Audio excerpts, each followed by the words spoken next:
two unexpected people, offended by Krishna's universal acceptance, by Krishna's mercy. Mahi parth vyapashritya, ye pisyuh pap yonayah, striyo vaishyas tatha shudras, te piyanti param gatim. Quote, O son of Pritha, those who take shelter in me, though they be of lower birth, women, Vaishyas, merchants, as well as Shudraskyu, workers, can approach the supreme destination. Lord Krishna, Bhagavad-gita 9:32. So much time has passed that you failed to notice the changes around you. The same films that you watched during the teenage years now carry a warning. The network wants to warn the viewers that the content is from a bygone era where certain statements, sentiments, and depictions were allowed. You see, today, those would be considered offensive. The viewer should proceed with caution. The same can be said of books describing the science of self-realization. This should be the one area that transcends time. The teachings relate to the spirit soul, after all. The individual is spirit soul. They are that way today. They were that way 30 years ago. The individuals roaming the manifest realm thousands of years ago were also spirit soul. Perhaps they lived longer before. Maybe populations with certain feature characteristics were concentrated in a specific region of the world. Maybe people pass the time holding a small electronic device, while people in ancient times worked out in the field, sweat glistening from the hot sun, while listening to expert singers and poets, delivering content, pleasing the soul as opposed to agitating the mind. One ancient book is spoken by the oldest person of all, the Adi Purush.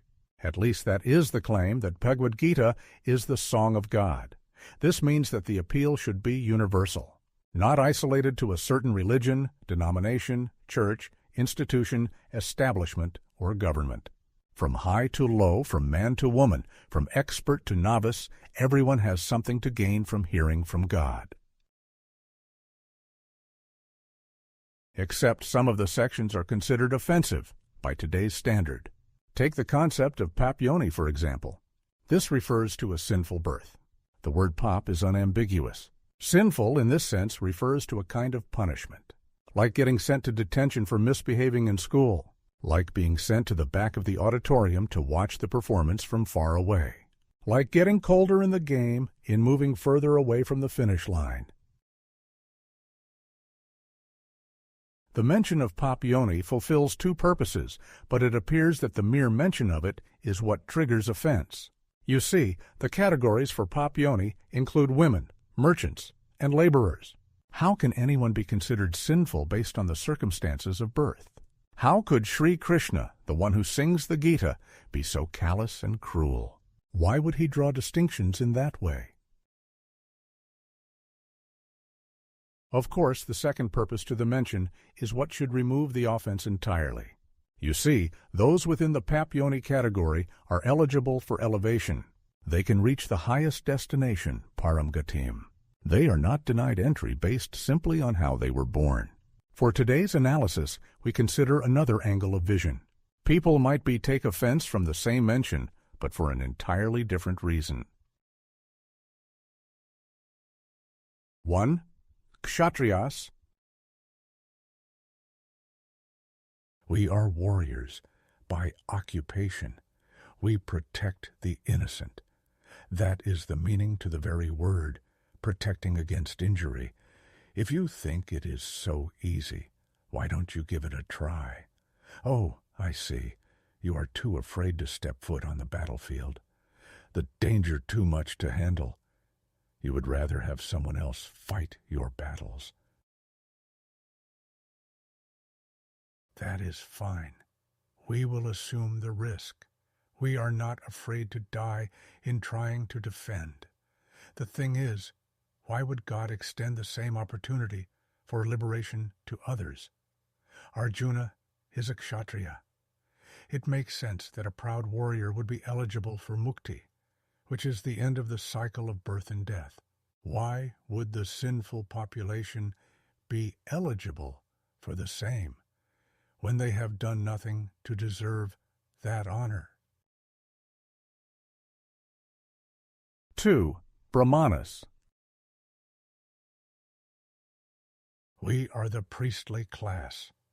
If comparing society to a living human body, the Brahmanas are like the brains. There is potential for action in this world. There is free will. Proceed with caution. How you exercise that freedom determines everything moving forward. There are so many decisions to make. In order to decide properly, you need a functioning brain.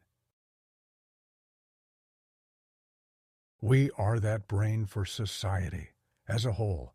We might study, read, hear, teach, conduct religious sacrifices, help others to do the same, accept charity, or sometimes redistribute the same. The Brahmana class is forever dear to Krishna, the cows and the Brahmanas. These are the two classes that God the person looks out for. Why, then, are the sinful people eligible for liberation? Why would they get the same opportunity as the respected priestly class? Why can't they wait their proper turn for elevation? There is no rush. They could simply ask for a higher birth in an upcoming lifetime. There is no shame in showing a little patience. Why would Krishna be so quick to rescue others? The reality is that the Paramgatnam is a potential destination, but in order to meet that potential, the individual has to make a choice. They have to take shelter in the Supreme Personality of Godhead in surrendering to Krishna. Then their material designation no longer matters. We can think of it like a variety of people stranded on an island. There is a rescue boat which lands on the shore. The boat will take all comers. There is no discrimination. Whether the people stranded are rich or poor, advancing or regressing, healthy or sick, the boat will make as much room as required. The lone requirement is belief, acceptance in the rescuing hand. In the case of taking Krishna's shelter, the decision should be easy, but then the material world exists and persists based on the challenging spirit. I can go it alone. I can enjoy by myself through my own effort. I can rise to the heights of prominence and influence. I don't need to submit to anyone. I can be the first and last person to finally defeat time, which has run over everyone who previously appeared in this world. Whether we are offended at the different modes of nature and the corresponding standards of living, or we take issue that God would be so benevolent, makes no difference. It is His promise after all. He can accept anyone and everyone if He so chooses. Better to take advantage of the opportunity myself rather than judge and compare against others.